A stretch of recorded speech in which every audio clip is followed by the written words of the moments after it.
As small business owners, we have to make content all the time. We're making content for our social media, for our emails, maybe you're blogging, maybe you are constantly tweaking your website.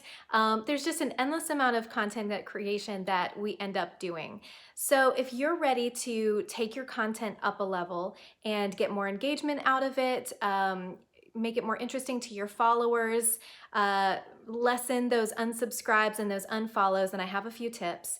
And these are tips that are more around the mindset I think that we need when we come into content creation rather than like a step-by-step formula.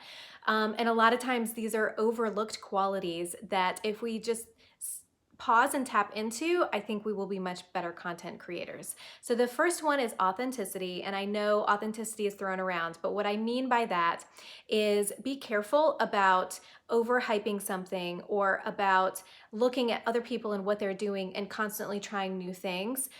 There's a time and a place to try things, but if you don't try something for a while, then you're not giving it a true test. And constantly changing what you're doing and what strategies you're attempting is just going to create whiplash and make it seem like you don't know how to communicate with your audience. So if you want to try something, if you really think it's going to work, just commit to it for a while and stay consistent. But be careful about trying to be like other people too much or overhyping yourself or your product or what it's like to work with you, because it can come across like, well, that seems like a lot of hype. So just be okay with being genuine and being real. And I think people are attracted to honesty and authenticity more than they are about the hype and the flashiness. So definitely be authentic and, watch out for the temptation to try and be like somebody else who in many ways is probably just further along in their business and has more money to spend. And that's why you see, their stuff is a little bit nicer than yours. But when we're starting out, I think we should be more honest and less concerned about the flash. So the second thing is you definitely need empathy. And I think especially in copywriting, empathy comes in handy when you're trying to get in the mind of your target client and think about how to communicate with them. So if you're communicating a lot of ways that you would want to be communicated with, then I think you can get stuck and it can hit a wall with your audience because you really want to think in their mind. You want to think about what they're going through, the different challenges that they're facing, and it's not always going to compare with yours. So, yes, I think we can have an instinct about our audience, but at the same time, we definitely have to weigh that against, well, is that just all my thinking, and am I making some assumptions that might not be true for my perfect client? So I think weigh both of those thoughts and come at your copywriting especially with a good deal of empathy and what you think is going to be relatable for them and solve a problem for them. And then the third thing is it needs to be measurable. So create content that you can actually measure over time. And that goes back to commit to something and stay consistent with it for a while so that you can see, is this actually moving the needle?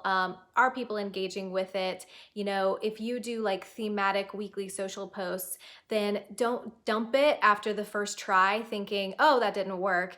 You've got to try it for, at least a solid month, 4 weeks straight, 6 weeks straight. Keep trying it, and that's going to be a better time frame for getting a true measure of whether something's working or not.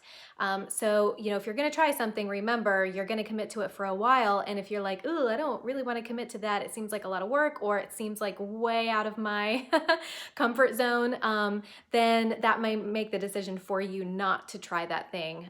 So those are three things: empathy and authenticity, and is it measurable? And then I'm going to throw in a bonus for you.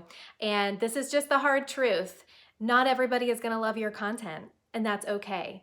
If you have your target audience in mind, your perfect customer in mind, and you're exercising that empathy that I talked about, then if people unsubscribe to your emails and if they unfollow you, that's fine. Don't let that get you out of a rhythm or get into your head, because we are not making content for the people that are just on the fringe or are kind of curious for a while but don't really need what we have. We're making content for the true potential customer who is going to be loyal and is going to hang with us as long as our content is interesting and serves them.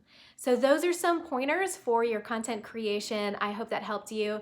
And you can find more on that topic in my latest blog at lindseywagnon.com. Look up the blog about creating content your followers will love. And I hope that you got something out of this and it was helpful for you.